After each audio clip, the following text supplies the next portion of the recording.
10 years ago, we were coding for computers, but now everything is a computer. A lot of the redundant and rudimentary stuff we do as a developer will be taken over by these automated processes. Things like human brain interfaces and machine learning and neural networks. Potentially a new language that doesn't even exist yet. I believe we have a bright future despite self-driving cars and artificial intelligence. Interacting with a keyboard-less layout. I think we're going to see a lot more voice interaction with devices. Hopefully not computers coding themselves. This would be like, how it's called, the singularity, right?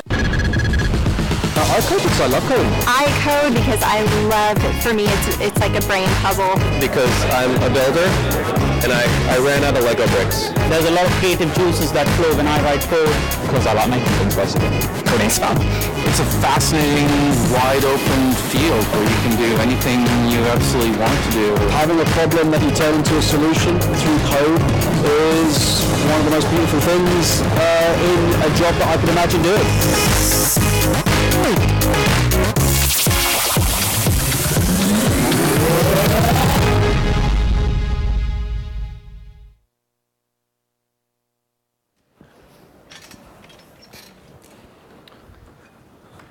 All right, welcome everybody to our first Oracle Code event.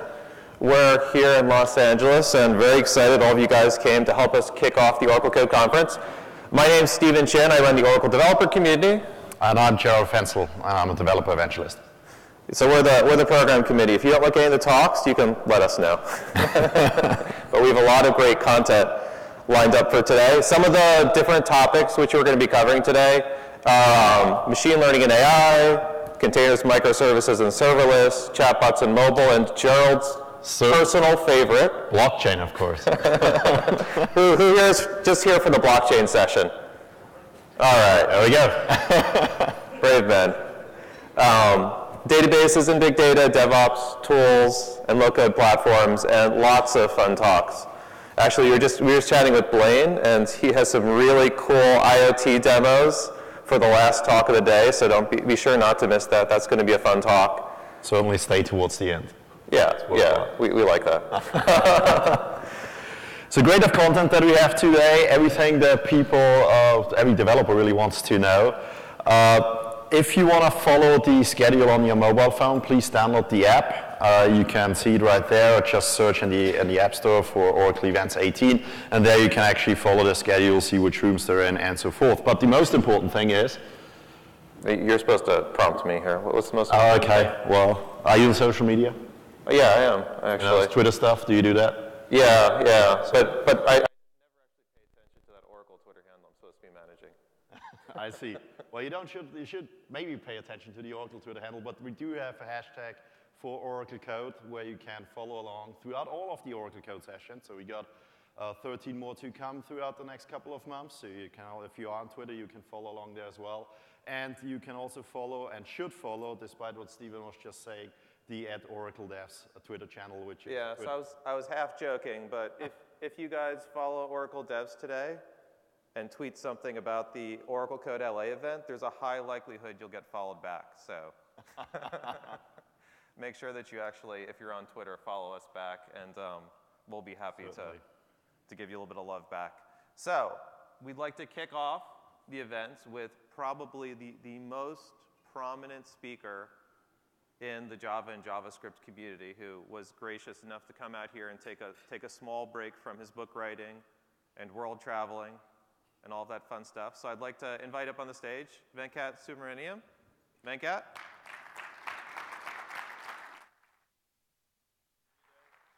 Thank you. So thanks for coming out all the way from Denver to join us. What are you going to be chatting about today? Simplicity. Simplicity. Yes. Very good.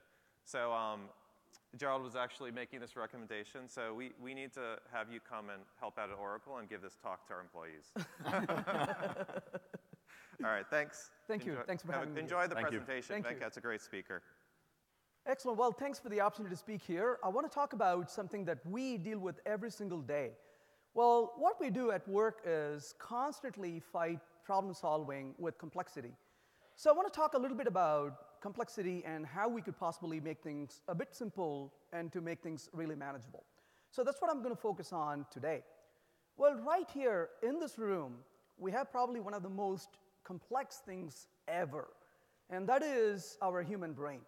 We are incredibly smart, we are innovative, but at the same time, we get tangled up with emotions. We don't really think clearly a lot of times. And then clarity eventually emerges out, but after a lot of struggle. So why do things get really so complex? What's really hurting us in terms of how we can do better? And in terms of that, a lot of times when I spend time with my children, we talk about various things, and oftentimes the conversation becomes, into science and physics, and we talk about Schrodinger's cat. Well, Schrodinger had this mental experiment. He said, what if a cat is sealed into this box, you cannot see through it, and he said that any given time the cat may be alive and dead at the same time. Well, it takes a lot of time to reason through things, and I feel like a lot of things in life are like the Schrodinger's cat. Well, when it comes to complexity we deal with, Confucius said, life is really simple, but we insist on making it really complicated. So I want to ask the question, why do we really make things complex? And I think I have a reason that we do. And the reason is, it feels really good. We have to be honest about it, isn't it? Well, if you build something and your colleagues look at it and they say, gosh, that's simple, you maybe feel a little let down. You say, let me come back tomorrow, reworking on this. And we want to give the impression that what we have done is important. And to do that, we often make things a little bit more cluttered and complex. Sometimes complexity sells. If things are simple, maybe we feel like it doesn't have any value. So we have to really fight the tendency quite a bit. Well, it turns out, Einstein actually said any intelligent fool can make things bigger, more complex, and more violent. It takes a touch of genius and a lot of courage to move in the opposite direction. I want to underline a few words here that are extremely important, and that is a lot of courage. And that is what I think is one of the biggest challenges that we have to face. If you come up with something really simple, sometimes you get ridiculed about it. Sometimes we get critiqued by colleagues. And it actually takes a lot of courage to stand up and say, I don't need to make this really complex. Here is a simple solution to this problem that actually works. Why do we want to really make this more complex than it should be? To have that courage is extremely important. Well, if simple were sitting next to you in a train, would you even know that this is simple? And that is one of the things I often find as a challenge. I think almost every single developer you come across with would agree to the fact that we have to make things simple. So the problem is not that we are in disagreement about making things simple. The problem really is identifying what that simple really means. I remember working with a group of developers. I was constantly complaining that a particular piece of code was extremely complex. After about a few minutes of me complaining, one of the developers said, hey, Venkat, I just want to speak up for the group. You keep saying it's complex, but we collectively think this is simple. And I said, wow, how could you think this is simple when it's clear it's complex? Can you tell me why you think it is simple? And the developer said, yeah, because all we are doing in this code is use a very simple if-else statement. And that's when it dawned on me, a lot of us don't know what complexity really means. Well, I pointed out the problem is not that they used an if-else statement. The problem, the complexity came from that being repeated 70 times in this code. And that code being copied and pasted countless number of times throughout the application. Which means every time they had to extend the application, they had to spend a lot of time and effort changing every piece of code that made the decision, and the complexity grew from the violation of the right principle in this particular case. So we have to really ask the question, how do we really even recognize this and do it? Well, unfortunately, though, it's really hard to tell what simple is, as we have understood. Maybe I can take an opposite approach. Maybe I can try to say what is not simple, and maybe we can recognize that and avoid it. So let me take an attempt to that. So what is not simple? Well, simple is not clever. How many times have we written a clever piece of code? We all have done that, isn't it? But why do we create clever code? Because it feels like our solution is worthwhile when we make things really clever. And that becomes really problem after a while, after all. Well, let's take a look at this example here for a minute. Public abstract class enum E extends enum E. Just think about that for a minute. Oh, that noise you just heard is your brain throwing an exception. That's when complexity kind of broods over things. And these are not very simple things for us to understand. We kind of stare at it and say, what does that mean really? Well, people often say, how do I obfuscate my code? And I often tell people, why do you want to obfuscate your code? Your programmers naturally write self-obfuscated code. Even they cannot understand it after a week of programming. So the point really is, we don't really need to really take the effort to obfuscate code. We want to really move in the opposite direction. Well, as it turns out, I came across this piece of code. Notice that float x.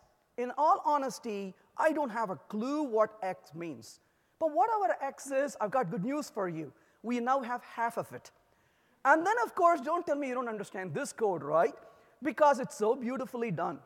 And then when you read all this code, you're wondering, but I got some really good news with this code. At the end, it returns x. So the point really is, how do you really maintain code like this when all these become extremely cryptic for us to deal with?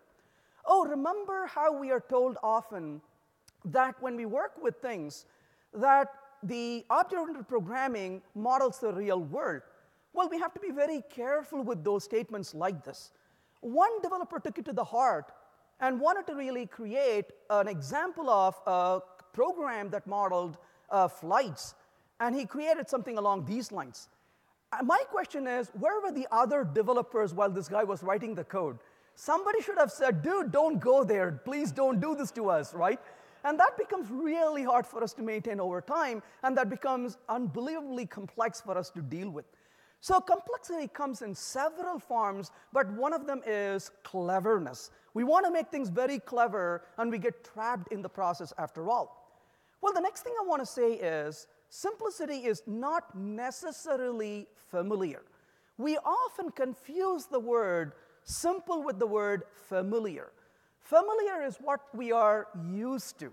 Familiar is something we have seen 1,000 times over and may not really care to see it again. And sometimes we have this comfort that we begin to feel what is familiar is actually simple, but the evidence is actually to the opposite. Well, let's think about this for a bit. If I ask you, what is this? Some people in the room may be able to answer. Other people are going to look at this and say, oh my gosh, that looks very complex. Well, it turns out this actually is not that complex at all. In fact, it is saying simple, uncomplicated, casual, and common. You may ask, how did I know it? I just used the translator. But the point really is that we often get confused with things that we are unfamiliar with. I travel around the world. I'm often in places where I don't speak the local language. It'll be pretty naive of me to turn around and say, everything around me is complex. It is just that I need to recognize everything around me is unfamiliar to me. I always keep asking this question to my developers. Is this something that's really complex? Or are you just telling me you are unfamiliar with it? One is easier to solve. The other one is really hard to solve. We don't want to deal with unnecessary complexity, but we have to remove the unfamiliarity about things quite often. Let's take a very simple example here just to get a feel for it. Let's say what I want to do is take all the values here, and I want to, let's say, total the double of even numbers in this collection. How would I do this? First of all, I'll say total equal to 0. Well, I want to, of course, output the value when I'm done with this, but what am I going to do in between? I'll say for int I equal to 0. And then what do? Then you say I less than, well, in this case, prices dot. Well, if I take the prices value, what do I call after this? Is it length? Is it size? Is it count? We have to make a decision to that point. If it's an array, it's a length. Otherwise, it's a size. But then, of course, you stop and ask the question, is it less than or equal to? Do you ever ask that question? Every single time. The only purpose of code like this is to make us feel really stupid. Because we get scared when you look at it. What if I make a wrong decision with this? And then to add complexity, we have to write that as well. Then what do? Then you, of course, have to say if. Again, to add insult to injury, you say get the element of that. And then I could say is mod2 is equal to 0. And then, of course, you can say total plus equal to maybe the price value. Look at all the complexity we get dragged into. Well, I call these as accidental complexity. And the reason I call these accidental complexity is this is not a complexity that came from the problem. It's a complexity that came from the solution we choose to use. And a lot of times, we get dragged into complexity like this. Make no mistake, a lot of us are very familiar with this style of programming. It is called the imperative style of programming. I grew up as a kid programming imperatively. What I'm trying to say in all those words is I had a terrible childhood. This was really complex things to deal with. But we don't have to deal with so much complexity after all. We could try to do this very differently. Let's give it a try, maybe slightly different way to do this. What if we started out by saying, in this particular example, let's start with prices as we did right now. But then we will say, given the prices, we'll go through an internal iterator. We will filter out. Given a price, I want to say price mod 2 is equal to 0, for example, then perform a map operation over here. And then in this case, of course, I'll say given a price, maybe I want to double the value over here, and then maybe I'll perform a sum operation in the very end of this to perform the result of that particular operation and compute it. Well, as you can see in here, I even forgot to double the value in the mess that I was creating. But the point really is the code can become a lot more easier to understand, easier to follow. We can have a beautiful flow of the data through it. We call these the functional pipeline. Well, a lot of us are unfamiliar with the details of functional programming, but I took a long time to really figure out how to really use it. But once we become familiar with it, we begin to realize it's actually less complex compared to the imperative style of programming. So on one hand, what we are very familiar with turns out to be really complex. On the other hand, what we are not so familiar with may turn out to be actually simple in the long run. So the question to ask is, are we unfamiliar with things that are maybe simpler than, maybe familiar with things that actually are complex? So don't confuse familiarity with simplicity. So a lot of us are familiar with the imperative style of programming, but declarative is a lot more simpler. And so what does it really mean? Well, simple has fewer moving parts in it. And Michael Feathers once tweeted, I thought this was a brilliant way to express it. He said that in object-oriented programming, we encapsulate the moving parts.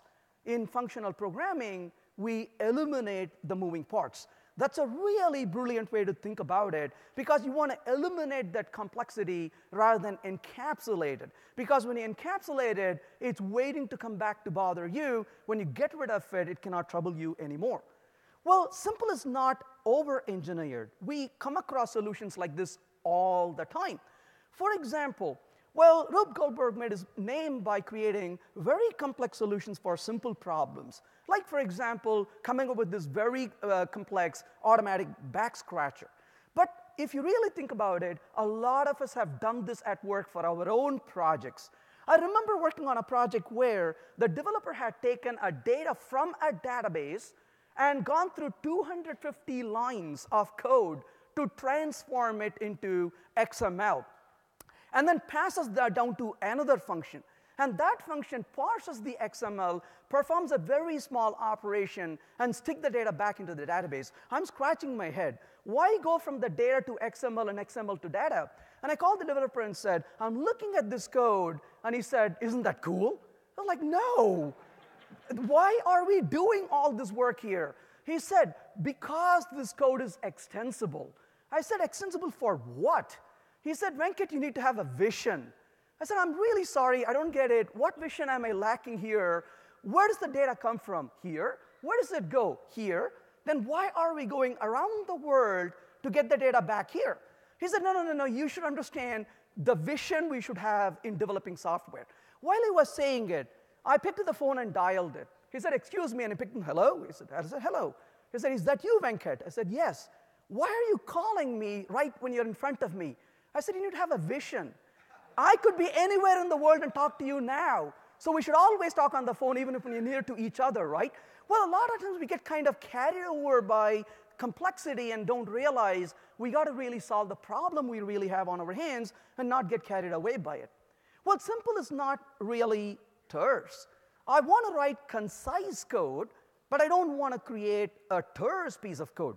For example, I came across this code on a client project, and I was doing a code review for them, and we were going over code, and we were trying to improve some design, and a developer showed this, brought up this file, and then quickly switched over to another piece of code. I said, oh, excuse me, can you go back to that code you just showed me? This was a code in production, and he said, sure. And I looked at it, I said, would you mind if I take a photo of that? He said, yeah, absolutely, go for it. As long as you promise never to tell who we are to the world, I promise. And I took a photo of it. Oh, sorry, what I wanted to take a photo was not this line, the line that was below this. This was in production. It said, God help me, I have no idea what this means. And developers write code like this. Can you imagine working on a project where, and I asked them, why didn't you remove these words? He said, that's the last word of the developer before he died, right, or quit. So there's a little respect to the person who wrote it. This is how we feel about it when we write code. Enormous complexity, not because the problem is complex, because we cost to it. These are called self-inflicted wound we create on ourselves. And so here's an example of a code where I'm using a very verbose test to write. I have a set price, and I have a max profit, and I have a fail, I have a catch. Gosh, that's a lot of code to write. We should do better than this. Well, it turns out this is a verbosity. How do we make it really concise? I would argue this solution from JUnit 3 and 4 is a terrible idea. And the reason it's a terrible idea is, notice that while this says I want this exception, it doesn't tell you which line actually caused the exception. I never want a test to fail, pass rather, for the wrong reason. And I would argue this is not a concise code, it's a terse piece of code. So what is the difference between terse and concise? Both terse and concise are really small, but terse is waiting to hurt you when you least expect it. So I want the code to be concise and not terse. So I would rather rewrite it using lambdas. This is what JUnit 5 provides for you in concept, that is. And so here you can wrap that code in a lambda expression and say, I want that piece of code to fail, not anything else. And this is concise and communicating the intent very clearly, as you can see. So we don't want the code to be terse after all. So don't confuse terseness with concise and simple as well. Well, here's a beautiful quote by Tony Herr. He says, there are two ways of constructing a software design. One way is to make it so simple that there are obviously no deficiencies. And the other is to make it so complicated that there are no obvious deficiencies. And we deal with this a lot of times. We don't even know what's broken in a piece of code. I remember working on a project. As I was going through the code, I found there was one variable totally unprotected from concurrent access. I went to the team and I said, excuse me, I'm looking at this variable. It's totally unprotected. Are we not going to have concurrency issues with it? And the minute I said this, one of the developers got very angry and said, hey, Venkat, this code has been in production for 3 years. What makes you think you can come and scare us today? I didn't know how to answer that question, but thankfully I didn't have to. Before I could say anything, one of the other developers said, aha, but wait a minute. Remember how our code crashes every 2 weeks, and we have no clue why it does. So sometimes we kind of deal with issues, don't even know what the problem could be potentially. Well, OK, so I talked about a few things that are signs of not being simple. But it's only fair that we talk about what is simple, though. We said simple is not clever, simple is not necessarily familiar, simple is not terse, simple is not over-engineered. But OK, this is all what it is not. But how about talking a little bit about what it might be? Well, let's take an effort. Simple keeps you focused. What is the most valuable thing in the world today? In the world we live in with tweets and Facebook feeds and everything around us to constantly distract us, I think it is our attention. If a code can keep us at our attention, that is wonderful. If a code is not keeping our attention, we move away to do other things, and the problem is still at hand, and the solution is still away from us. So we want to really help to keep things focused. Let's talk about this a little bit. Let's say for a minute, you and I are programming, and we're not quite sure what Java API to use. And we're not even sure how we would approach a problem. What do we do in this today's world? You don't get paid to take 7 days to solve a problem that every other person has solved already. So you might tell me, Venkat, why don't you just quickly do a search? Fair enough. Why don't we do a quick search to find out the solution to our problem? Well, I'm going to go ahead and bring up the browser to do a search right away. And the minute I go here, hey, interesting, what does it say here? Oh, look at that. There's some really interesting news up here about various things happening. Even about Los Angeles here. They're talking about some brilliant company.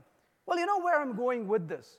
The minute I went there, I got completely hijacked with these stories. And 20 minutes later, I'm like, what am I trying to solve again? And I completely got hijacked with the process. This, to me, is unbelievable amount of distraction that's out there. What I came here for is that little box.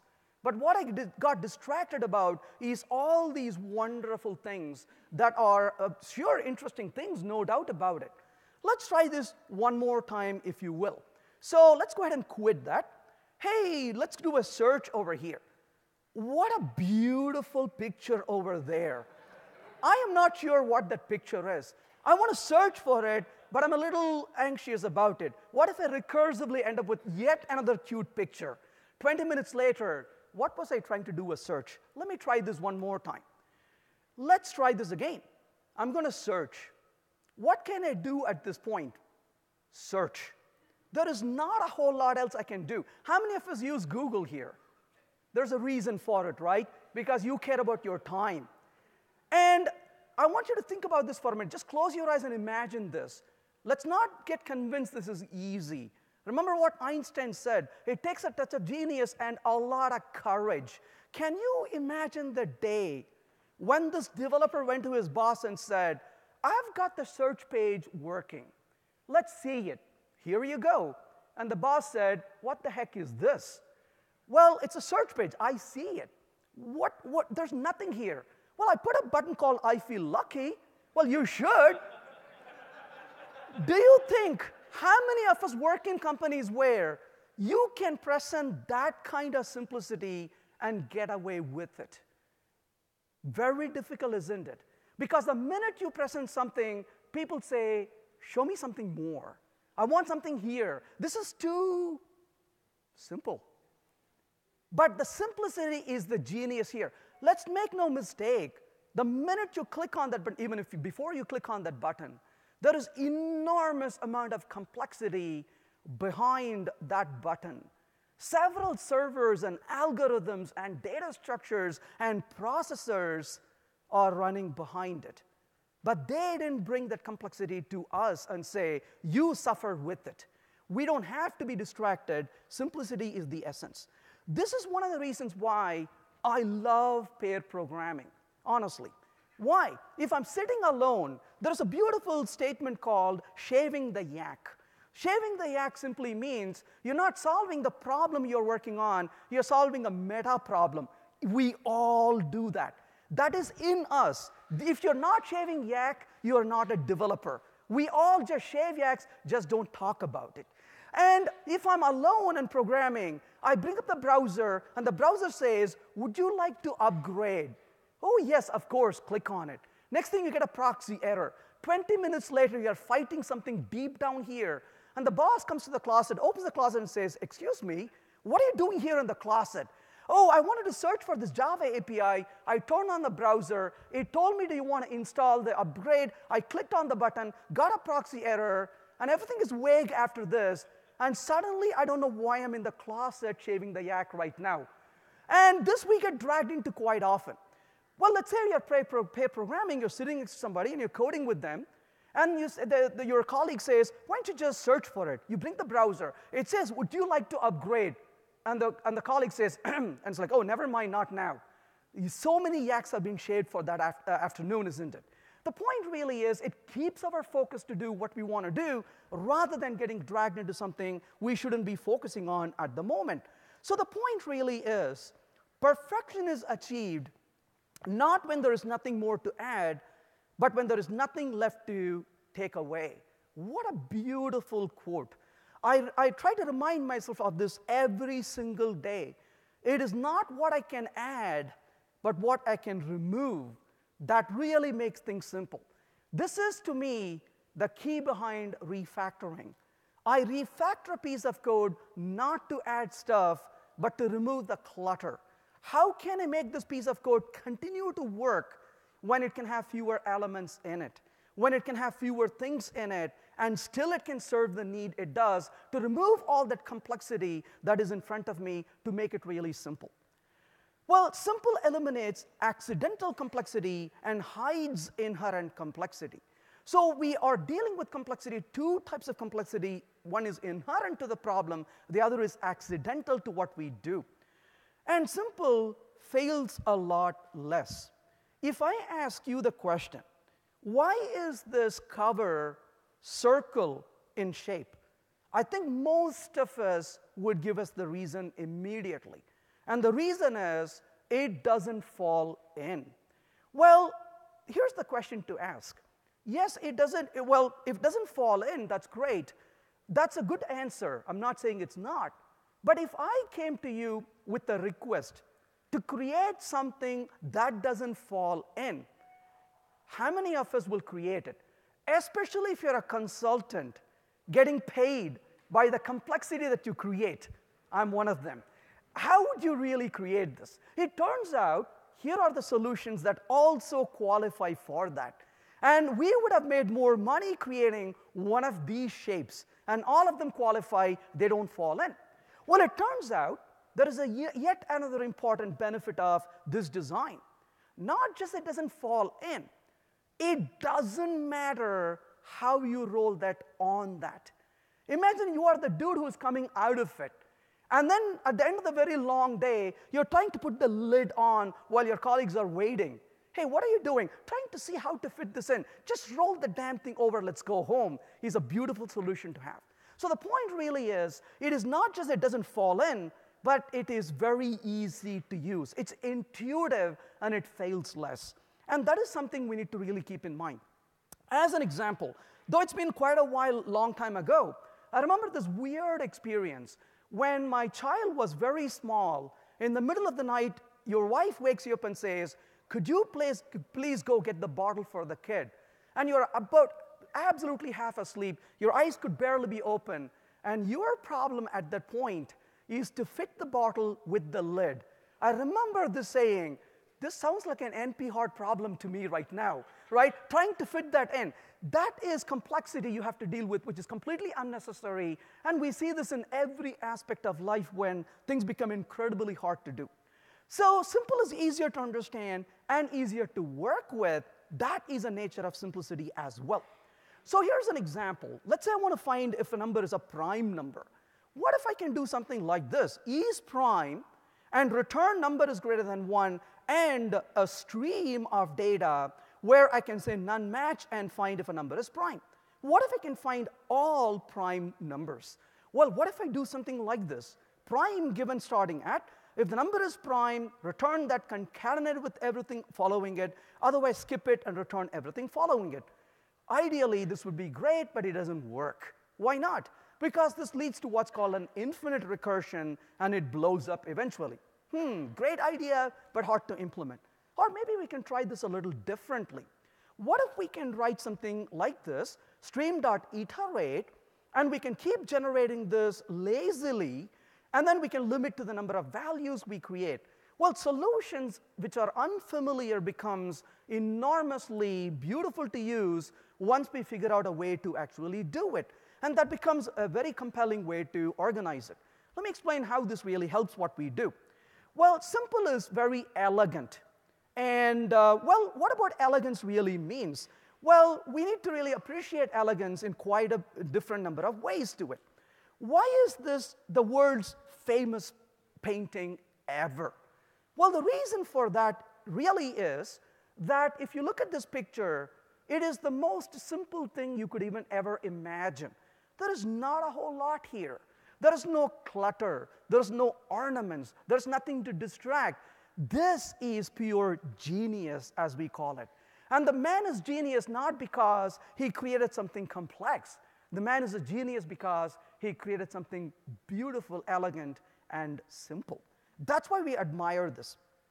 I'm going to talk about what's called an architect's dilemma.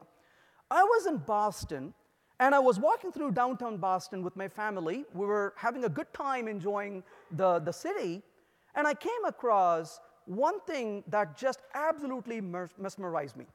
And this is the Trinity Church.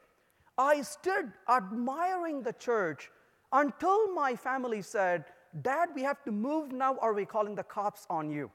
And what was a thing that admired me? It's just like any other church, isn't it? Oh, this is not the church I was admiring.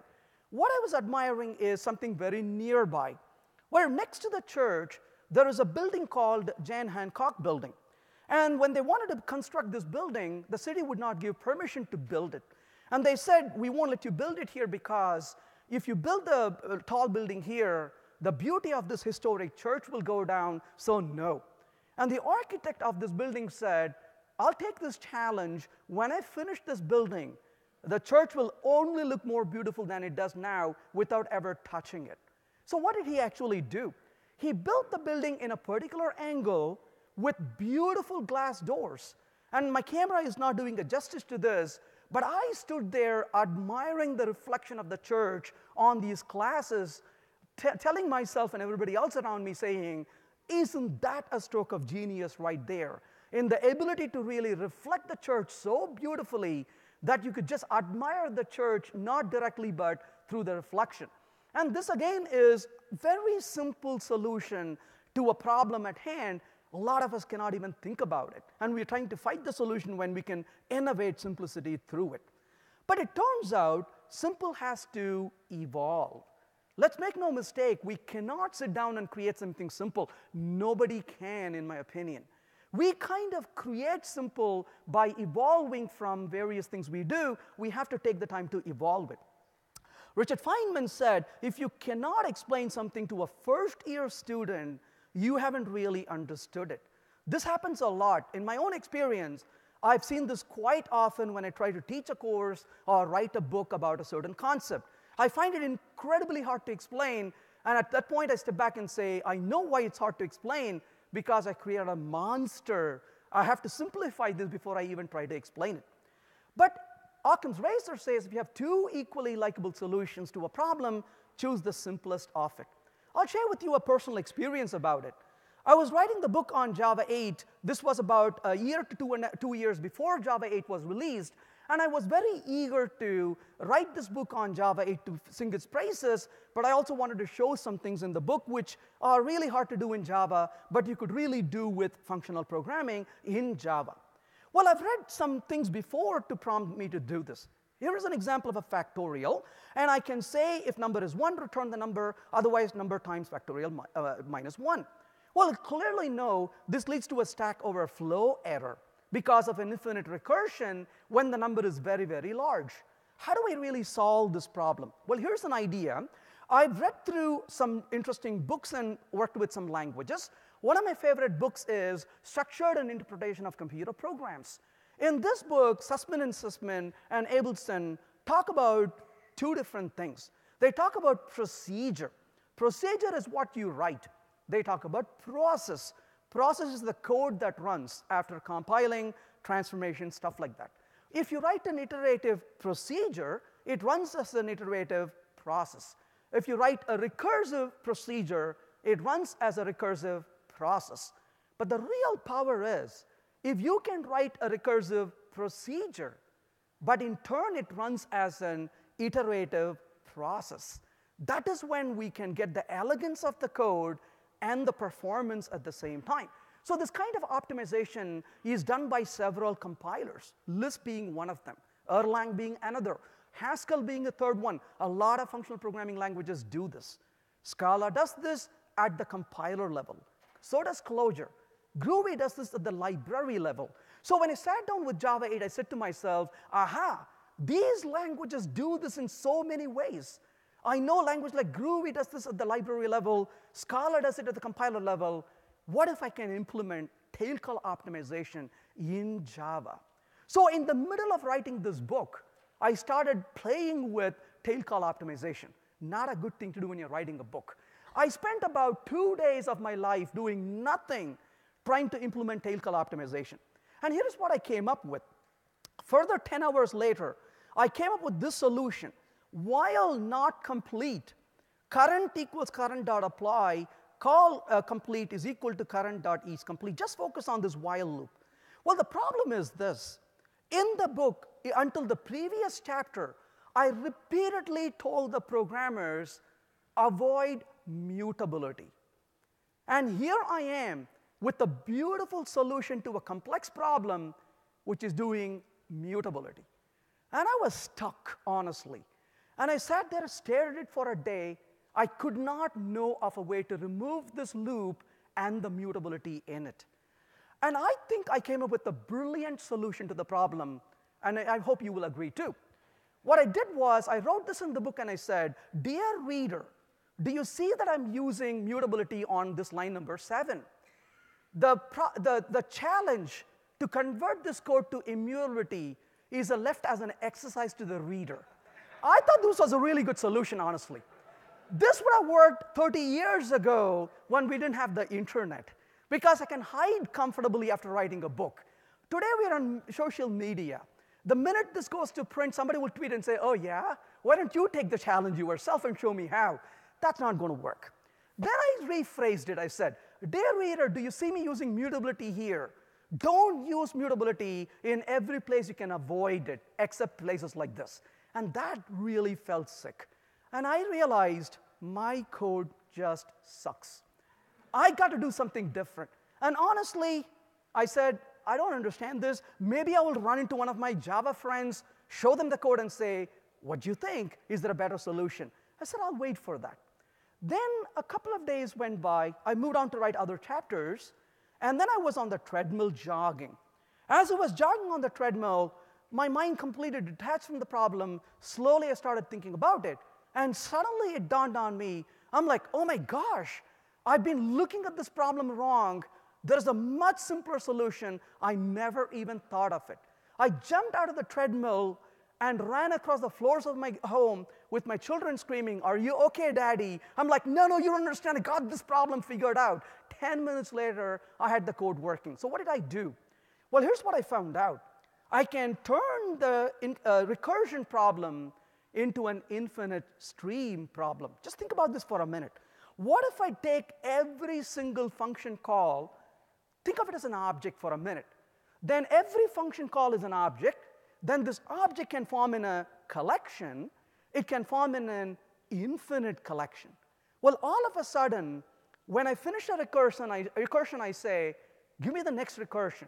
Give me the next recursion. And I keep getting the next recursive object to execute. And the minute I realized it, the solution is gone from complexity to something simple with no mutability.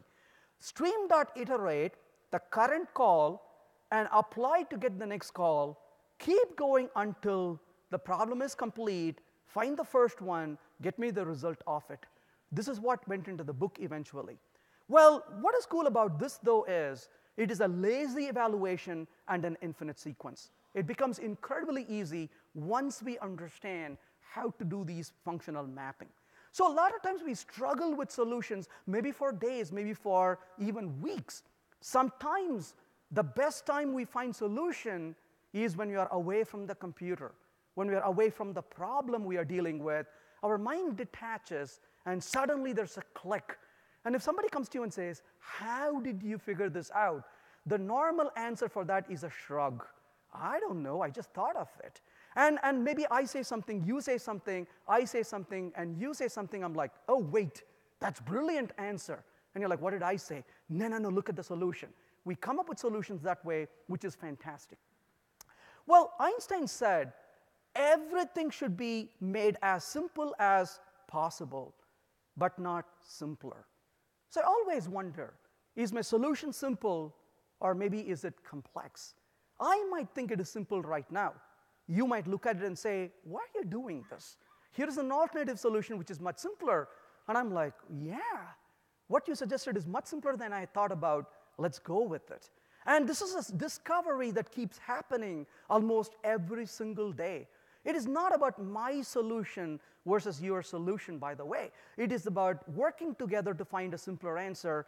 And sometimes you may have a better answer, sometimes I may have it, or sometimes both of us will come together and realize a better solution in the end. So we have to work continuously towards it. So is this simple, or can it be simpler than this? I'm going to say simplicity is like Schrodinger's cat.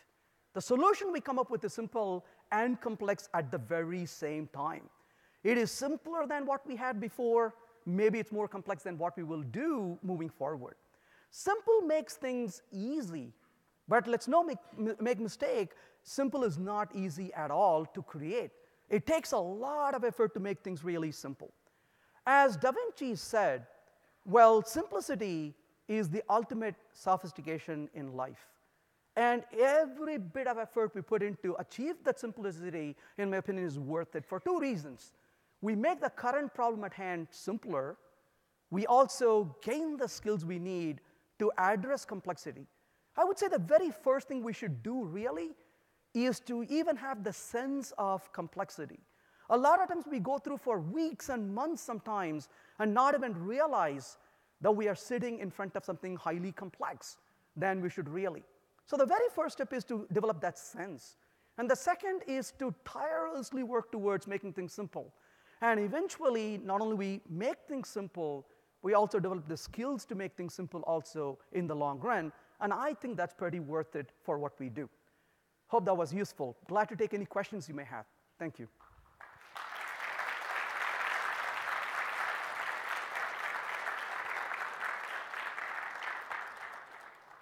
We got about 2 minutes.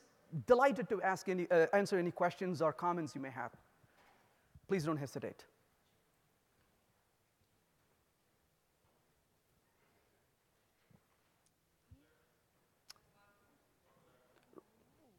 Thank you. Wait for the mic, please. Hey there. Thank you for your talk. That was super informative, and I'm in web development, so there's not a whole lot that I can wrap my head around, but I was able to keep up because the points you were driving home are really universal to all coding and all programming. So I appreciate that. Thank you for just diluting it down so everyone can understand. Thank you. As a new programmer getting involved, where do you think would be a good path to begin? That's a really important question, and I'm not saying this lightly. One of the things I think we should really take the time as developers, whether you're senior or junior, is to really implement a fairly decent feedback loops. I have gained so much knowledge not because I'm smart. It's because there were kind people around me who would look at what I did and said, you can do better. Sometimes people say, what if I'm wrong? I want to emphasize you're never wrong. You've just done something that could be improved. That's the way to look at it. So ask other people around you to review what you do. Ask them to critique you. Ask them to give feedback. And knowledge is a wealth that grows when it's given. Not only do you gain, I bet you they gain as well, because when they look at what you have done, they begin to think and realize there are better ways to do. And one of the things I admire at young people today is they pick up so many things that I may not have time to pick up. So in the process, we both really become better. So I cannot emphasize enough, a review mechanism is extremely important. We're not just doing it enough in our industry. We should do that. Feedback loops are incredibly powerful way to do this. Absolutely. Thank you. Thank you. Appreciate it. Absolutely. Thank you. Good morning, sir. Just a quick question. Premature optimization is a well-known issue. So I never come up with a simple solution at the first. So what do you use to define if it's already time to optimize or simplify versus that you have to perfect the solution yet, probably dealing with more complex issues? Right, so that's a really important question to ask. When do we begin to optimize? My recommendation is when it is complex, keep cleaning it up to make it simple. However, to me, optimization has to be driven by a result, not by a goal to optimize. I think that's where a lot of us fail. We want to optimize the code, and I always ask people, what are you expecting as a result after your optimization? Oh, I want to improve the performance. Can you tell me what your current performance is? I don't know, but this has to be fast, is not a good answer.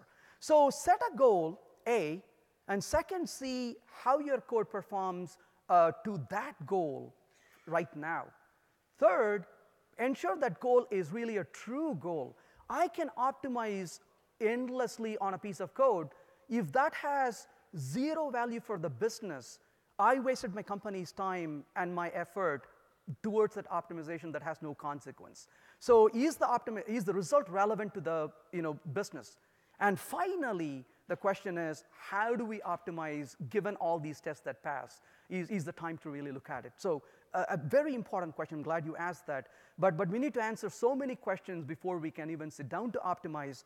And a lot of times it's a foregone conclusion. We begin to optimize even without considering it. And I think that's a bit of a disservice.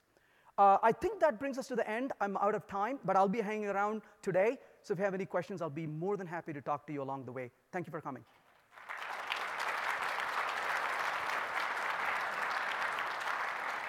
Hey, thanks so much, Venkat. Thank you. So I really liked your example of like a treadmill and breaking away with work to kind of get a fresh perspective. And I have an optimization for you. So what I found what result are you trying to get? Please do. What I found works really well is not just coding and then going to the treadmill to think. It's coding while on the treadmill. That is awesome. Something to think about. And actually, I do that at home. I have a treadmill under my desk, which I code on. Sweet. So, all right, thanks. Big round of applause for Venkat.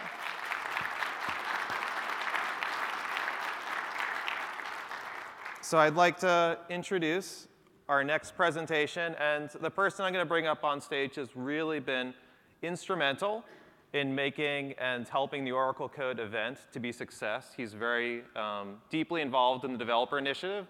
I'd like to invite Siddharth Agrawal, who's the Vice President of Product Management. Siddharth? Thanks, Steven. Thank you very much. Good morning. So while Sean comes and helps me not trip over these things and get that set up, I thought I'd start off with just a little experience I had about, 3 weeks ago. I was landing in Stockholm. It was about 9 p.m. in the night. It was minus 6 degrees Fahrenheit. People don't like me too much, so they send me to warm places. And the pilot announces, we're landing, the pilot announces, well, freezing fog has rolled in, so we can't see much, but we're going to try to land. And if we can't, we'll try again. We have 45 more minutes of fuel. And I'm wondering, okay, what's going to happen after that? But luckily, we ended up making it fine. So my name is Siddharth Agrawal. And I run product management and strategy across our PaaS portfolio, application development, integration, security, management, analytics. And I was a developer. I started my career at Oracle back in '94 as a developer. I'm very passionate about developers and being a developer. So let me see, is this guy working? That's not the clicker? OK. The mouse pad, oh. I thought I'd be kind of disconnected from this laptop, but I guess not. So safe harbor statement, we're going to share potentially some futures. Don't buy purchasing decisions based on what I say. The most of it is available today. So I wanted to start off with, I'd written an article in InfoWorld about the trends for 2018 for developers. And I think some of these topics are very clear. Serverless, how we go into production with serverless. But there are lots of challenges around each of these. For example, when you think about serverless programming, now you're doing distributed programming. You have to think about eventing. You have to think about debugging across functions, et cetera. Chatbots. Everyone wants to think about messaging as the new paradigm of interaction. And chatbots are so easy. But behind it, you've got natural language processing. You've got artificial intelligence. You have to maintain a state engine. So it's complex. And how do we make that simple?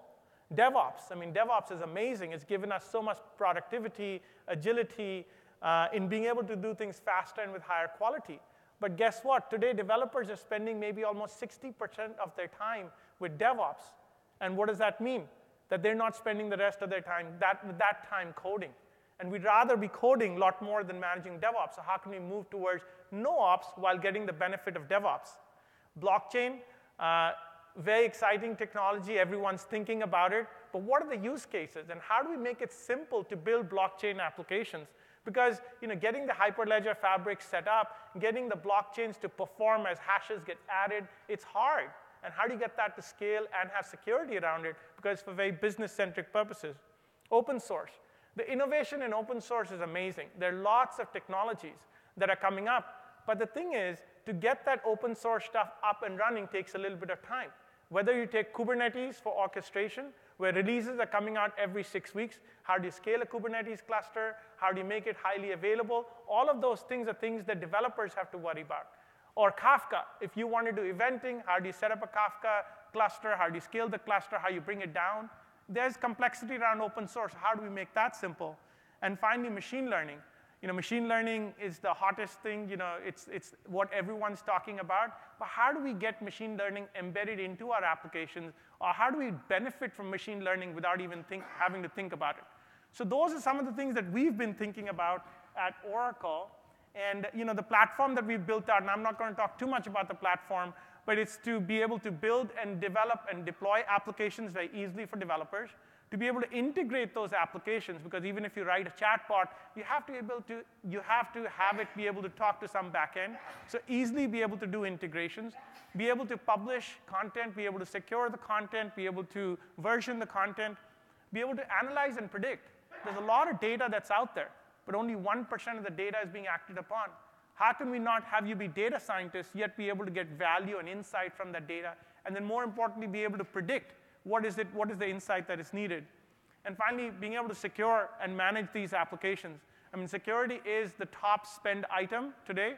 And so how do we make sure that the code that we're writing is secure? How do we make sure that once the code goes in there is secure? How do we make single sign-on across Facebook, Messenger, et cetera, very simple? And then how do we manage these applications where there's a lot of log data, there's a lot of user performance data, user metrics that we have to pull together? How do we make that really simple? So with that, no presentation is complete without a demo. So I want to start off with the demo. And I happen to be walking around in the Oracle parking lot. And no, that's not what I do on a regular basis. But as I was going to a CVC, Larry Ellison has this specific spot. For those of you who worked at Oracle or know Oracle, there's one spot. And you better not park there. There's actually a security guard there. I happened to see his Lexus LFA standing out there. So I said, hey, why not build a bot to be able to sell his Lexus LFA? Now, if I actually did that, that'd be a problem. But that's what this scenario is based on, is being able to sell his Lexus LFA, which happens to be slightly expensive. And someone really wanted to put a cartoon together. And so here's a cartoon to make it easy. But this is what the scenario is going to be. And this is going to run through the entire presentation, is that there's going to be a bot that I'm going to use. I'm going to use that to sell his LFA. That's going to be put onto a blockchain network using a serverless function. And then the blockchain network, someone is going to use it to buy the LFA. Yeah, so that's the scenario.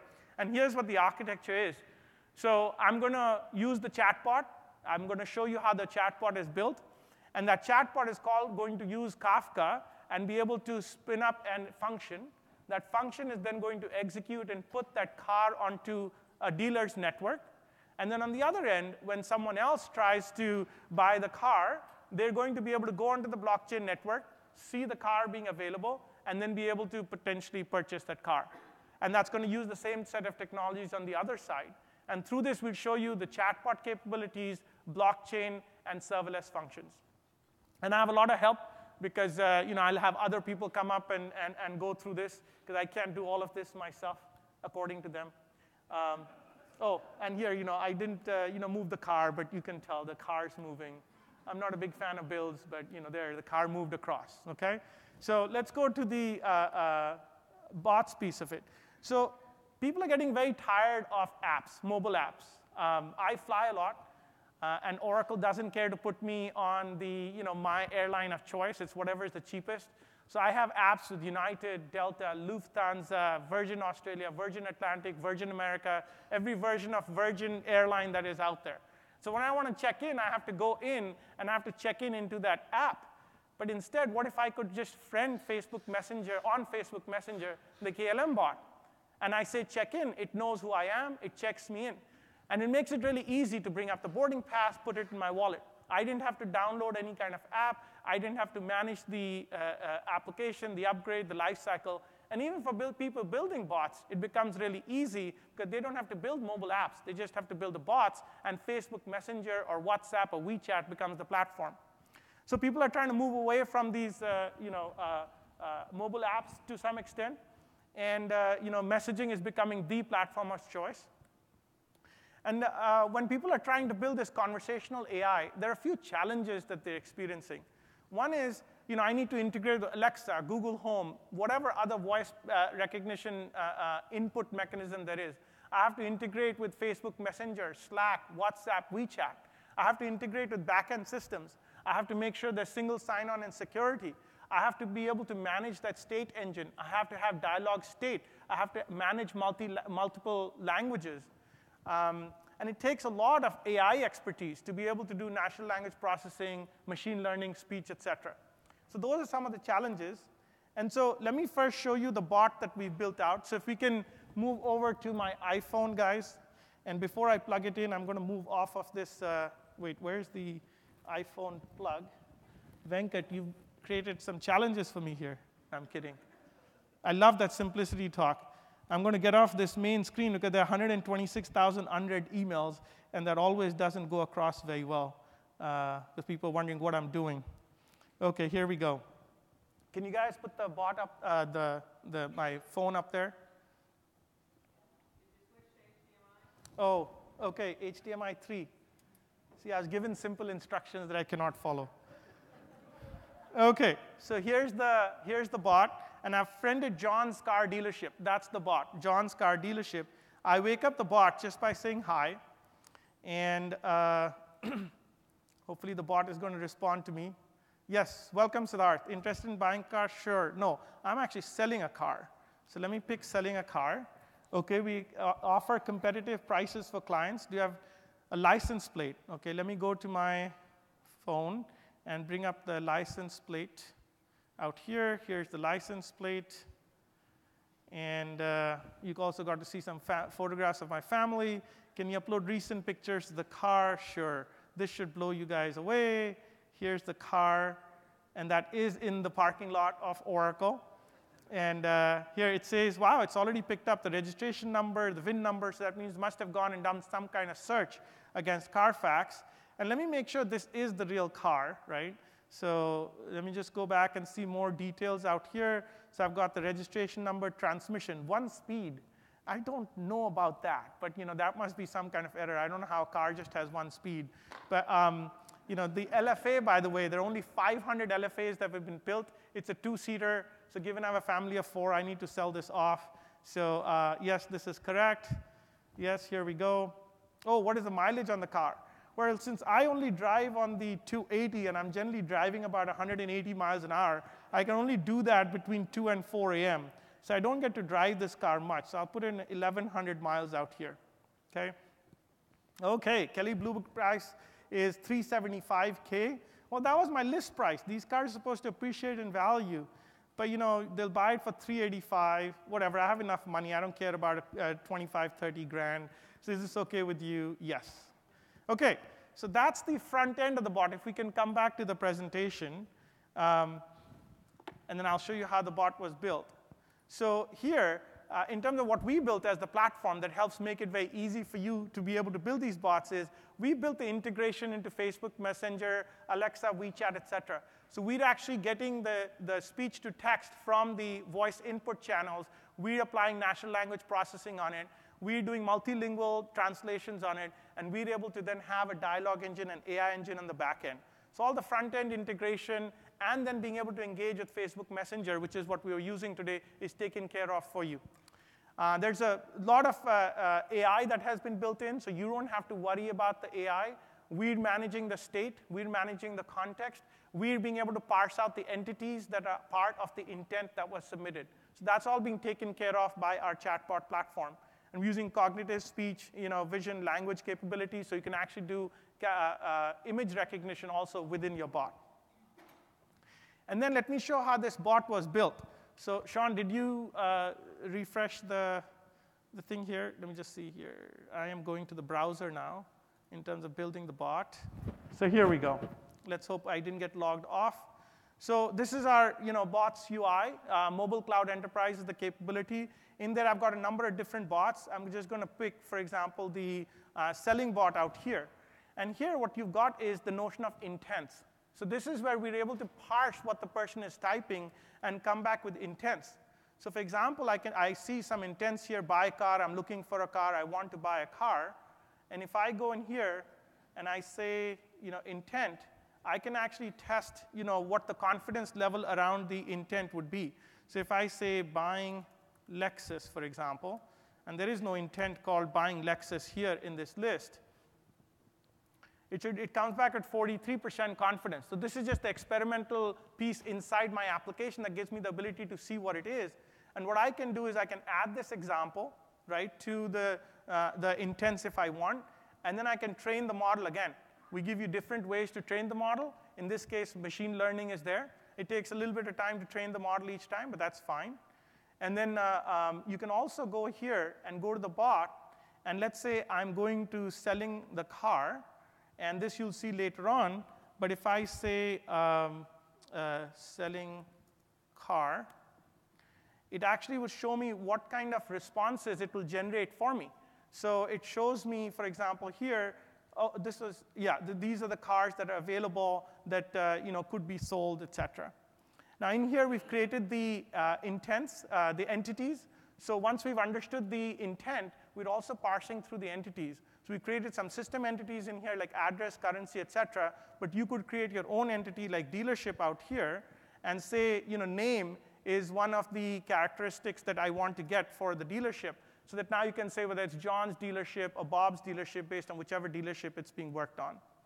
We've got resource bundles out here, so you can, in addition to the natural language processing and multi-language capabilities we have, you can add in your own resource bundles. We're giving you the ability to bring in custom hooks. So if you wanted optical character recognition in here, you can bring in your own custom component objects in here. And lastly, we have also created the integration with the channels. So here, for example, you can see the Facebook channel. So we created default integration with Facebook. You can do that with other channels like WeChat, etc. Plus, we're giving you ability to do webhooks. So you can bring in anything you want. You could create integration with Siri. There's the integration with Alexa and Google Home that's already there. So that gives you some sense of how this bot was built. And if I go back to my presentation here and go back.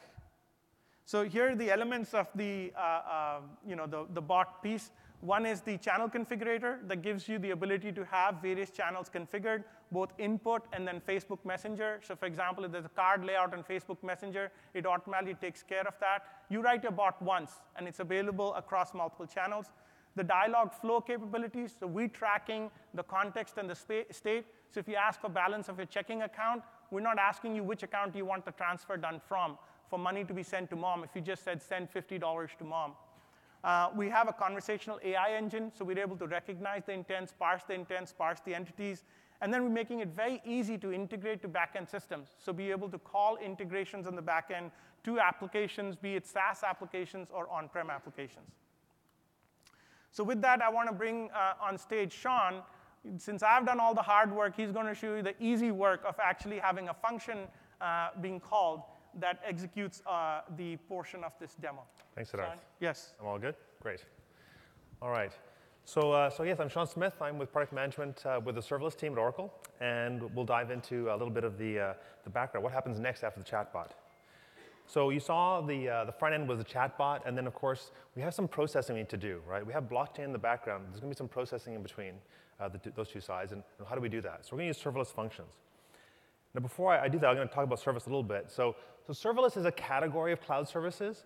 It's not a thing, a specific thing. It's actually a category. So anything where you're not managing virtual machines and installing software and setting up the networks is serverless. So even Gmail is a serverless sort of experience, right? You don't install anything. You just send emails. A FaaS, or a functions as a service platform, is the compute piece. There's a compute element that you'd use if you're using serverless. So you can imagine you have a compute platform with storage, with compute, with networking. The compute part would be serverless. And I'm giving you the brief overview just for time. So why would you use serverless, right? Well, it's cheaper. Typically, then this is the big thing, the typical experience with serverless platforms is you pay when your code is running. So imagine you had a piece of code that performs some service. If you did traditionally, get a VM, install Tomcat, you spin it up, it runs 24/7, you pay all the time, right? Whether it's being used or not. In a serverless platform, typically you only pay when your function is being called. right? So if no one's calling your code, you're not paying, which is a huge, huge change. Now, the other thing is in a serverless platform using functions, you're writing small pieces of code, small units of code, not giant monolithic 10,000-line programs, typically smaller ones. And so those smaller programs are much easier to build faster, to code review, to understand. They'll be simpler, right, because there's not a lot of code going on. It gives you much faster to iterate, fix things, change things, try things, new things out. Of course, having your code deployed to a platform that's managed for you means it's much more reliable, right? So networking problems, failover problems, all handled by the platform. And all of that simplicity that we have in terms of these small functions gives you more time to innovate, right? Gives you more time to try things out. If you're not spending all your time debugging large monolithic code bases, you have more time to try things out and be more innovative. So it's a really nice set of benefits around serverless. Which brings us to the FN project, and that's the thing we're talking about here today, the FN. Proudly, so it's an open source project. It's on GitHub. It's Apache 2 license, so you can use it for anything you'd like to do. And it runs anywhere. It runs on your platform, on your laptop. It runs on the cloud. It runs on your data center, whatever you like. And you notice I have highlighted the word simple, and I really enjoyed the talk earlier because simplicity is kind of the key. And I'll show you some samples of me using FN. But you'll see it's very simple. It's not that we're trying to be complicated, right? We're trying to be simple. We're not trying to show how smart we are. We're trying to make it as simple as possible for developers, and you'll see that in the demos. At the bottom of the FN platform are containers. So functions are actually deployed as containers, which we see containers as sort of the atomic model or the building blocks that we build the platform upon. That way we take advantage of the Docker ecosystem that's really taking over. We're a pretty busy project, so we have 2,500 commits, over 50 contributors. We have people from within Oracle, outside of Oracle, all taking place on GitHub. And we are involved with some open source standards, so around the Container Native Compute Foundation, things like cloud events, and other standards around functions. Because functions is a pretty early technology in the sense that there's really a lot of people working on functions, but no standards that you can really rely on today. So we're part of that conversation. So our model is very simple. Okay, an FN functions like a little piece of code wrapped in a container. It usually does one thing, and being it does one thing, it's usually pretty small. And it gets its input from standard input, it writes the standard output for the results, and it logs to standard error, right? This sounds awfully familiar, right? So this is the tried and tested Unix model that's been around for decades, right? Very simple model. And all the complexity around where the logs go, how do I invoke that function, how do I scale this thing to handle incoming load, all that's handled by the platform, right? So the goal here is to give a very lightweight, pleasant user experience, and all the complexity is pushed down to the platform. So your life as a developer is really much easier. There's a CLI, so there's sort of a couple pieces. There's a server piece you can deploy, again, on your laptop, on the cloud. On your desktop, there's a client to let you create new functions. So FN init lets you create a function. FN run lets you run it on your desktop, do some debugging. FN test, run some tests against your function. Deploy is push it to the server, and then call is a way to make a call of your function. And all the functions that are deployed get a REST or an HTTP endpoint. So you see here we have a route to a function. I can invoke the function from that route that's automatically provided by the platform. So enough of the talking, right? Okay, so I'm going to code live. So fingers crossed, right? So I'll try. So I have an empty folder here. And I put it at the top of the screen. Okay, that's good. And if I say fn init and I choose a runtime, what do I want to program in? I'll program in Go here. And I'm going to call this function hello. Okay, so we've basically got a folder now called hello. And so we have a very simple coding by convention model. We put functions in folders, and that's the name of the function. So if I create a function called hello, it'll go in hello. When you have a whole bunch of functions, this actually starts to be really useful. So I'll go into hello, and you'll see what we've got here. A couple of files. I'll just pop it open in. Oops, I should try that again here, I think, to get code to open that folder for me. All right, so I've got 3 files. Here's the func Go. Now, if you don't know Go, it's not too important, but you can see here it's a very small program. It essentially reads some JSON off of standard input, and is like a person, right, with a name. It constructs a message, hello, person's name, and then writes that back to standard output. It's a very simple function. That's all there is here. I've got a func.yaml file. This is just a metadata file. Tells us, when you're deploying it, it's Go. What's the name of the binary you're going to invoke when you run the program, and so on. And then we have a nice little test file here that lets us describe expected inputs and outputs. This is very much a black box type of test. It's just for convenience. It doesn't replace, of course, your unit tests entirely. So if I go back to my terminal here, I can actually type fn run at this point. Now you're seeing building image, so you know we're using Docker under the covers. I've built a container with that Go code, and I run it. If I type fn -- verbose, just to show you all the nerdy details here, and I do a run, you'll see a lot of stuff you might be familiar with if you're a Docker user, right? So we're building Docker files. Again, nothing magical going on here. This is not the goal to, again, not to be clever, is to show you that this is what we're doing, just automating the process, making it very easy to deploy functions to Docker. OK, so I talked about standard input, standard output. And that function you saw was taking its input from standard input. So I can actually do something like this, echo. And now I'm going to write JSON in the shell, which is like good times. Let's see here. So I'm going to say echo, quote, the name of the person I'm going to talk to, or I'm going to pass in here. And we'll just put in LA. Oh, this is the worst idea ever, is typing JSON here. I'm going to pipe that into fn run. If I get that wrong, you guys should be pair programming with me. If I get that wrong, let me know. OK, so I basically sent in this JSON object into my function. It read that input. It pulled out the name, replied back with another JSON object, right? So that's kind of cool, just simple piping. Now, what I'm going to do next here is I've got it running locally. That's great. I can actually run fn test, and it'll take that test JSON file and run it against my code here. Yeah, it looks good. So I'm passing in some test data and getting what I want. So a nice little developer experience here for Go. Now I'm going to deploy the code. So fn deploy. And I have an fn server running locally on my machine. Deploy. And I need an application name. So I'm going to call the app LA, just to keep it short.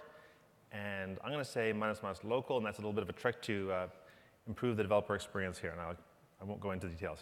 OK, I've deployed that thing. And I can see fn apps list. I got a couple of applications. One's called LA, one's Ocode, so LA. And I can say fn routes list LA. And I can see that I have a function. It's called hello, and it's available at this REST or this HTTP endpoint. So now I can say fn call. My application's LA, and I want to call the hello function. Well, hello.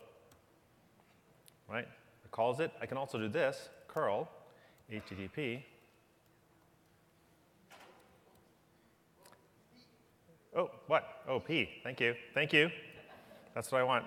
Support up here, live coding. OK, good. Let's grab this URL here. OK.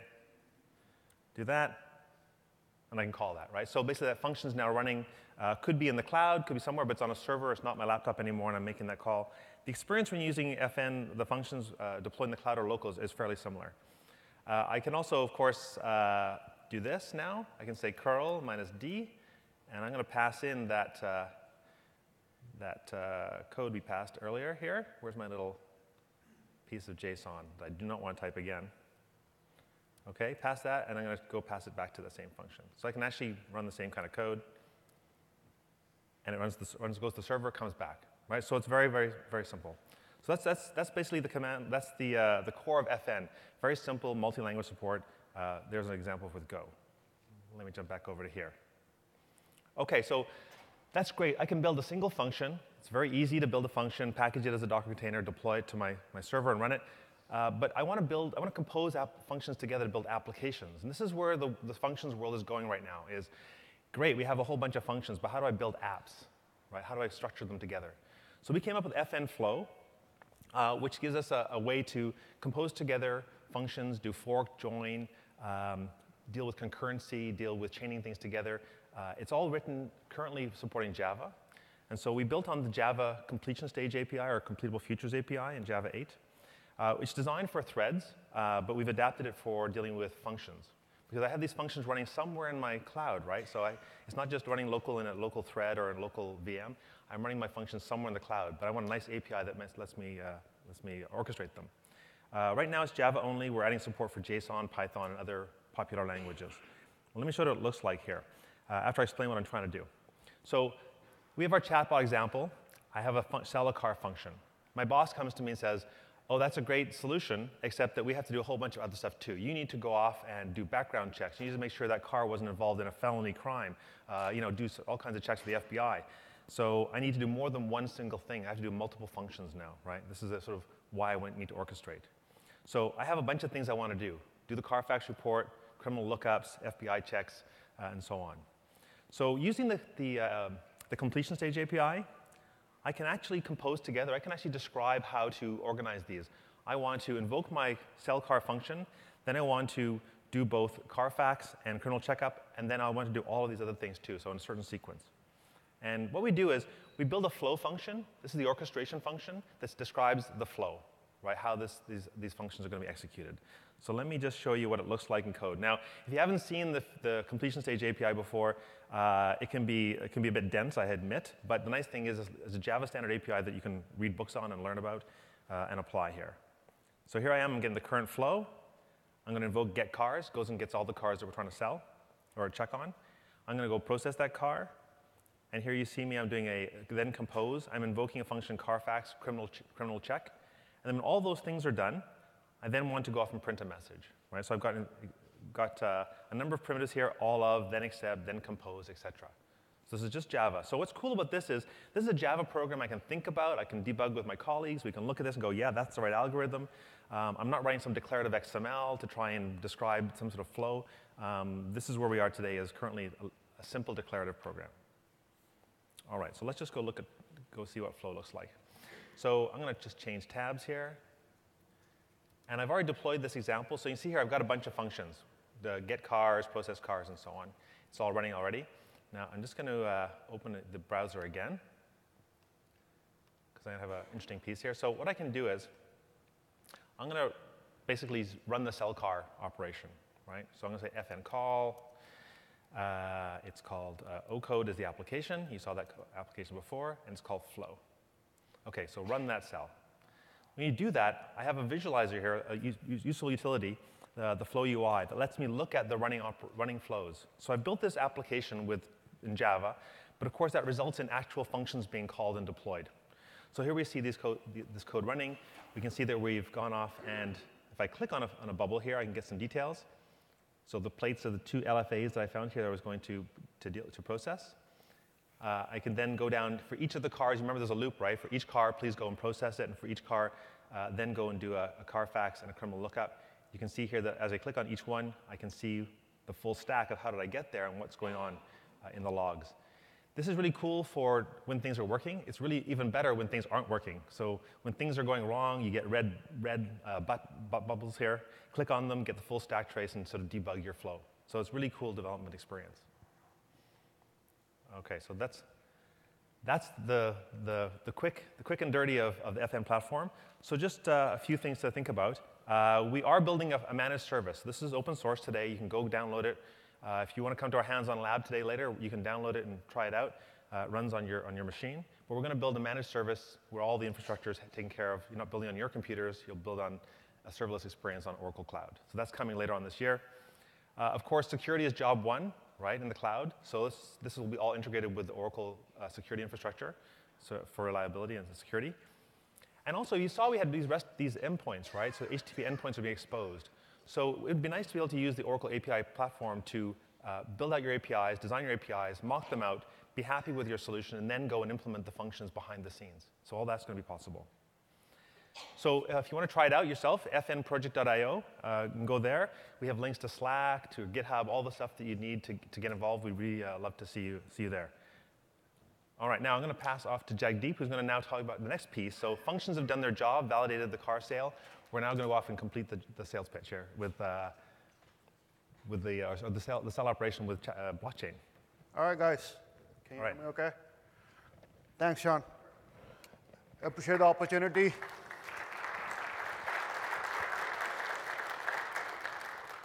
So how many of you have heard about Bitcoin? Come on. All right. And how many of you guys have traded Bitcoins, made some money off? 1, 2, 3, 4. I hope you guys sold it at the right time. You probably sold it February 5th, February 6th, made some money. Let's pretend I made some money, and I'm here to buy a car using that money, right? So that LFA you just saw Siddharth sell, I'm going to buy it. Let's see how we do it. And I'm going to use chatbot again. There are like 2 billion people using chatbots, right? My daughter, if I want to talk to her, 14, 15-year-old, that's the only way I can have a conversation. So I have friended a bot. Let's see if this thing responds. All right, so there are two options here, buying and selling, right? He sold a car. I'm going to buy a car. Awesome. So these are some of the cars that Bob's dealer, the used car lot right next to my house, has. He has a Cadillac, he has a BMW, he has a Audi. Well, that's not what I'm looking for. I'm looking for a Lexus. And if I can spell Lexus right, awesome. Well, he's saying he does not have a Lexus on his lot, but he's part of a network where there is a Lexus. This car looks beautiful. This looks like Larry's car. I've never seen it, actually, but I'll look for some details here. $399,900, a dollar short of $400,000. A lot of dough. Hopefully, I made that money in that Bitcoin trade, but OK. I'm going to say I'm going to buy this car. So this car now got transferred from Jones' dealer to Bob's dealership. He's going to bring it in. He wants me to confirm. I say yes. At this point, the car got transferred, and he's asking me, when can I come and do the paperwork? I say, and do a test drive. I say, 2 p.m. tomorrow. So people who clap the loudest after the session get to ride with me tomorrow at 2 p.m. in Larry's car. All right, so this is how we went about doing it. So we are all set for tomorrow. So let's recollect of what really happened here. Using using the chatbot, it got transferred from one dealer onto the blockchain, and then off it comes to the other dealer, and we buy it. Two untrusted parties were able to do a transaction without a middleman. That's where the blockchain comes in. Right? In the interest of keeping things simple, where do you go for simple definitions of things? I go to Wikipedia. So what's the Wikipedia definition of blockchain? It's a decentralized and distributed digital ledger used to record transactions on multiple computers in a way that you cannot retroactively change a transaction. That's what the definition of blockchain is, right? From Wikipedia. And what does it really mean? How does this business transaction get done? This business transaction is based on consensus between multiple parties who do not necessarily trust each other based on a predefined business logic. So having no intermediary in there, that's the key thing, right? That's where the power of blockchain is. Bitcoin is another implementation of blockchain, right? Bitcoin is a way of doing the same thing. Anybody can join that network. It's a permissionless model, and it's a shared consensus model. In the real world also, these two attributes that we talked about, being decentralized and collaboration, this is how most of the business is done. This is how most of the goods are exchanged. This is how most of the services are rendered, right? And there are a lot of use cases for blockchain in real world. Anybody doing real-time projects at this point on blockchain, or everybody thinking about it? As we talk to customers, we run into a lot of these use cases, right? A couple of key ones that I would like to point out. Think of an example like an airplane. Every part that goes onto that airplane, we need to figure out where did it come from, whether the genuine parts were used. There's a history of that part, when was it serviced. It's a perfect use case for blockchain. I am buying a $400,000 car. I want to make sure that every part that went into that car, every repair that was done with genuine parts, and I want an unrepudiable history of the service done, right? And that's a perfect use case for blockchain. Another big use case that we see is all these marine shipping, right? There's so many parties involved in that transaction. There's a shipper, there's a receiver, there's customs involved, all that paperwork needs to get transferred. That's a perfect use case for blockchain. Simple things like doing background checks. Having simple things like having an identity, digital identity. Everybody has about 27 different digital identities at this point. How do you get more control over your identity? How do you have not a single source which gets leaked and then think of Equifax or anything like that, you have no control over that. The blockchain is building systems to have control over those identities. Can blockchain solve world hunger? Probably, but not every problem, this is the solution. How do you figure out which problem to put this on? I have some simple things. To Venkat's point, simple is the way to go, right? If you're thinking of transactions where there are intermediaries involved, which are causing a lot of cost and a lot of friction, that's one use case. If you're looking for something which has you want to figure out the audit trail or the history on the transaction, that's another use case. The third use case probably is where there are a lot of systems involved and you have to do a periodic reconciliation, or these systems are across many different departments, many different organizations, and somehow you have to manage them and reconcile them at a later point. That's a perfect use case for blockchain. Right? Those are some of the key things. And when you're looking from an enterprise perspective, from an enterprise, there's a big difference between how Bitcoin works on blockchain versus how enterprises work. Enterprises are looking for confidentiality of the transactions. They're looking for security. They're looking for scalability. Not every transaction needs to be out in the public. What Bob's dealer paid Jones' dealership, I don't need to know. He made $25,000, $30,000. I don't need to know that, right? I don't need to know what is he buying the parts for, what is his cost. I only need to know whether genuine parts were used or not. So there is a need to break this big channel into small private channels, if you will. And I'll show you how we are doing that from a service perspective. And as in enterprises, there's a lot of buzz around it, but you haven't seen a lot of use cases around it at this point. What are the reasons? It's a challenging stuff, right? It's not easy to do this real time. What are the challenges? Every enterprise has a supply chain system, an ERP system. All these new systems that you put in, how do you integrate them into your existing systems? That's a key thing, right? On its own, a silo does not exist. These systems all have to be part of an ecosystem. That integrations are hard. That's one challenge. The second challenge is, for enterprise, things need to be enterprise grade, right? There needs to be resiliency, there needs to be security. All these things need to be accounted for when you're building a system.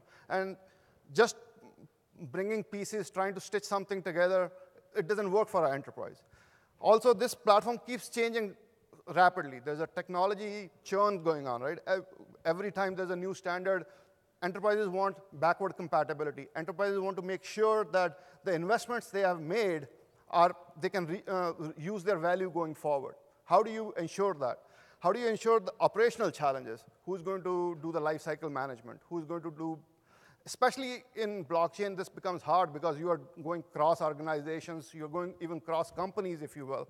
Who's going to do the backup? Who's going to do patching? All that stuff needs to be accounted for.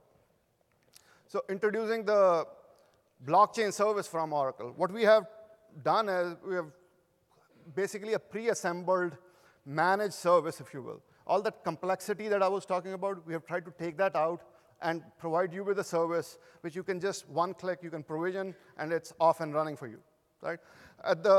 It's based on a robust infrastructure and PaaS layer. And all the integrations that I was talking about into your PaaS services are all taken care of. In the center of it, the blue box that you see, it's a hardened Hyperledger Fabric implementation. And the reason we chose Hyperledger Fabric, one is we committed to open source. And the reason for our choice of Hyperledger Fabric is, one, we find it very modular, right? There are a lot of modules that plug and play becomes easy. It's very permissions-based, if you will. You can define private and public channels in it. And it's very scalable, if you will, right? Since it's modular, based on, and it's very programmable. There's all the business logic behind it. It can be implemented in containers. So this is the service that we're using. And as we move forward, I would just like to demo this to you, basically go through the scenario that we just talked about. Let's see if the demo gods work with me here. So first, let's go and look for that car that just got transferred. Okay, Anybody remember the license plate? Awesome. So this is not the right one. I probably fat fingered it. Let's. Okay. All right. So here's the car. On the right, what you see is the API details. So everything that we have done in that service is exposed as a REST API. So that makes it very easy to integrate into other systems. And if I look at this, here's the transaction history. So what I'm doing right now is this is a custom app that is built on top of that Hyperledger, and we are reading from that ledger and seeing what the transactions are. So what you see here is how the car got transferred from one dealer to another, and from that other dealer to my name. So let me go back and show you what the service looks like. So this is a dashboard on top of that Hyperledger. We have various nodes running, and on that, this is the dashboard. So what you see here is in the last month, how many transactions were committed, how many of them were successful. We can obviously go change it and stuff. I have 5 organizations, 2 peers, 7 channels. I'll walk you guys through it. All right, this is what the organization looks like. So let me swap. So Detroit Auto is the founder member of this blockchain network, and all these other dealers are part of it. Right? There's no central authority, but the Detroit Auto guy is the founder member. All the others have joined that dealership. What you see from an organization perspective, all these blue nodes here are the organizations, and all these green dots are basically the remote computers that we are talking about. This is where the ledger exists. These nodes are what are committing and endorsing the transactions, if you will. Right? There is an ordering node, which basically takes all the blocks, orders them, and puts up on the ledger. And then there is a central certificate authority, if you will. Moving along, these are the nodes running. And one particular node that I wanted to point out is the REST proxy node. Right? Everything that we are doing on the ledger can be done through REST APIs. And this is the REST proxy that you're talking to, giving you a visual representation. So one key thing that I wanted to point out, so we talked about the open channel and having private channels. So this is one channel here, which all the dealers are part of. So the ledger associated with this, all the dealers can read off of, right? But if Chad's dealership or any other Jones dealership wanted to talk to the Detroit Auto, he can have a private conversation. So there are multiple ledgers going on here. One is, per channel, there is a ledger. Everybody on that channel can read the transactions, but he can also have a private transaction going with the dealer here. Moving along, so these are what the channels look like. I'll just pick one, say any particular channel to just show you what the blocks are being committed. So this is what the blocks committed are. And then we come to the concept of chain codes. Chain codes are basically smart contracts. These are the ways to deal with the ledger. Any query you want to do, any transfer you want to do, any updates you want to do, this is what you do it through the chain code, if you will. This is how you first write chain code, and then you install the chain code. This is just you come here, upload the chain code file, define the peers that it's getting targeted at. Once you have installed it, you go and instantiate it. And the key thing I wanted to point out here is you basically can specify here how many organizations that you want to endorse a transaction. So in some particular transactions, you want some particular person to endorse it, or you need 3 or 4 parties to endorse a transaction before it can get committed. Right? So all that flexibility exists at this point. And the code for this, the whole thing, this is written in Go. Basically, everything that you're doing, you're dealing with the transaction here. This is where your vehicle definition is, and if I'm going to transfer the call, there's a function definition here, which I'll just use to transfer the application. So moving along, let's go back to the presentation here.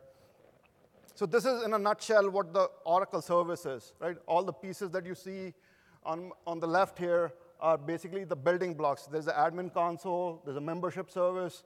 All these things are provided to you. And all these are exposed as REST APIs, and there's a SDK provided for it. As a developer, these are the 3 key things that you're doing. You're writing the chain code or the smart contracts, if you will. These are the business logic that's get implemented. These are the pink boxes that you see. And then you're building applications on top of it using the SDK and using the REST APIs. After you have done that, you basically go and just configure the thing, and the service is up and running. And you get all the pieces of integrating it, all the operational pieces are all taken care of. So that's all I had. Back to Siddharth to sum it up. Thank you.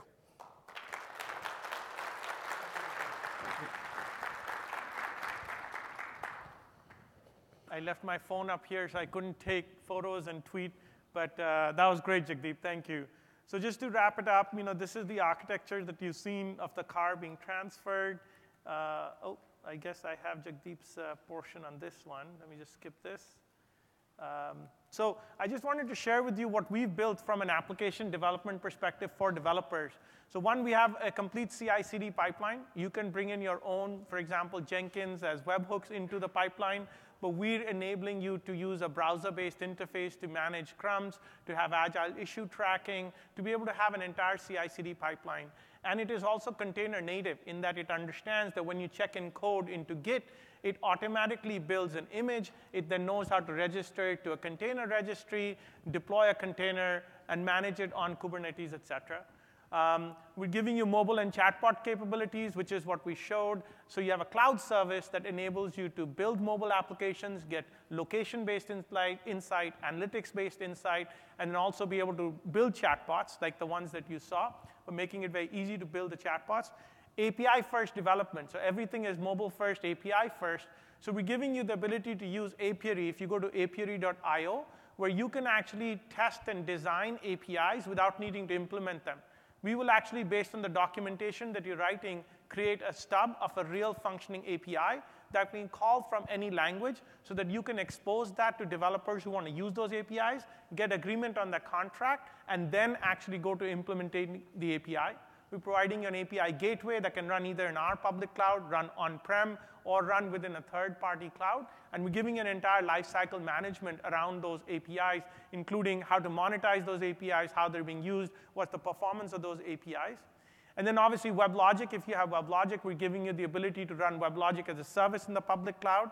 And lastly, give you the ability to do drag and drop-based application development to quickly build prototypes that you can validate with the line of business folks to say, hey, does this look like the user interface or the experience that you want? Or maybe even get your user community to come experiment with it. And then you can either have that generate all the code behind it, or then you can write that code yourself. So that's the visual development platform.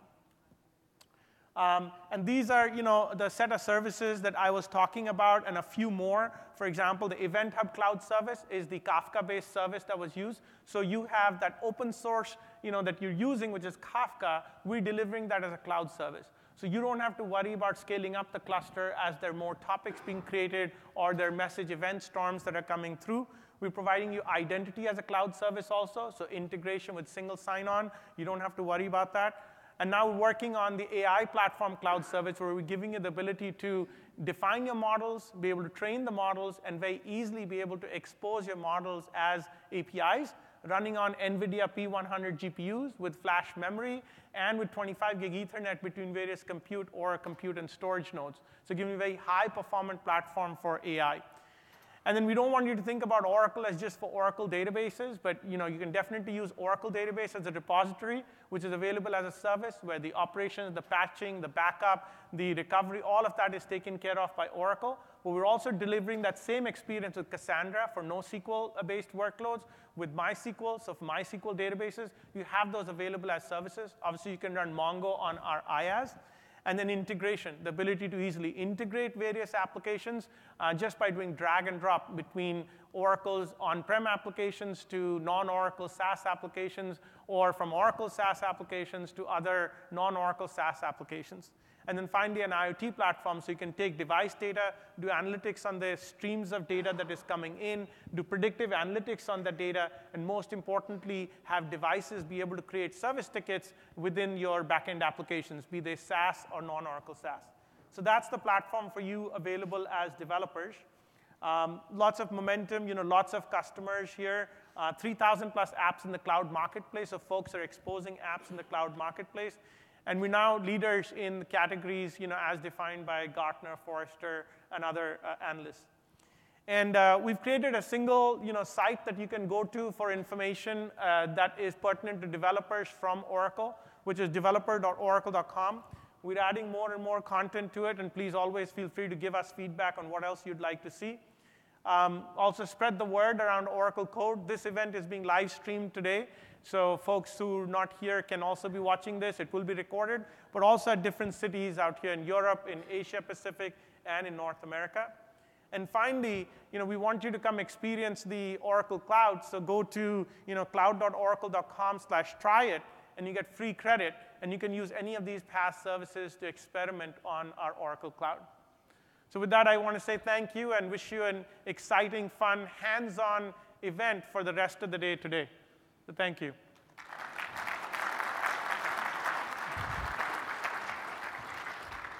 All right, so Siddhartha. Thank you, Siddharth. So we wanted to ask Siddharth to join us in a toast for the first Oracle Code event. We have some local beer here, Angel City IPA. So cheers to our first Oracle Code event. Cheers. Cheers. It's a bit early in the morning for beer. It's 4 o'clock somewhere. So we're not just indulging by ourselves. We actually have a IoT beer demo in the developer lounge. So all of you guys can get your own beer. We'll have it running all day. We have an IPA, we have a Pilsner, so please check out the beers and join us for that. So thank you, Siddharth. Thank you, guys. Thank you. Do you have the clicker? There's the clicker. Oh, yeah. There you go. OK, so before you guys leave, a few housekeeping slides and giveaways. So if you leave the room, you won't be eligible stay a bit for longer. eligible for giveaways. So sit back down, please. In the Zip Labs, we are going to be doing hands-on demos with technology experts and competing for prizes. Gerald here has one of the prizes we're giving away, the AirBlock drone. So if you guys come and join us for the Zip Lab, you can try this out. Win this, yeah. You can win that. Also, we are focusing on diversity, inclusion, getting more women in technology. We have a great lineup of women presenters here. Come and see the talks by Helly and Gwen. We're also going to be doing a panel during lunch. It's a woman in technology panel, but we're inviting everyone. It's really meant for everyone who's interested in supporting women, supporting diversity. So we hope you will all join us for the Women in Technology panel, which is over lunch. Also, we want to thank our Oracle Code sponsors. You can find their booths over in the exhibition hall. We have Viscosity, iText, and Crafter all here today. So please join them. And a big shout out and thanks for them supporting the Oracle Code events. You can find out more information at developer.oracle.com. Yep, and this is where you can find the live stream. We've been live streaming the keynotes. All of the sessions this afternoon will be live streamed on the video page. So please check that out. You also will see the sessions afterwards. And of course, there's also all collateral up there that is developer related. So this is really your go-to portal as a developer for Oracle technology. OK, and here is the agenda for today. But as I mentioned, we have some giveaways for you guys. So big thanks to all the folks in the room here. So Gerald, we'll toss one to the right. Same time, or? I will toss one to the left. So T-shirt? T-shirt. Or actually, sweatshirt. There you go. All right, so we have one more sweatshirt. And some folks called to my attention that we might have some developers from In-N-Out in the room. Do any of those guys here? There they are. Oh, OK. So what do you think? Should we give the In-N-Out guys the last sweatshirt? If you think so, give them a big round of applause. All right. So here you guys go. All right. So are you going to share or not? It's your call. I'm just telling you, there are 3 you want. it. Peer pressure. All right. So thanks everybody thank you very much for joining us for the keynote presentation. We hope you enjoy Oracle Code today, and please enjoy.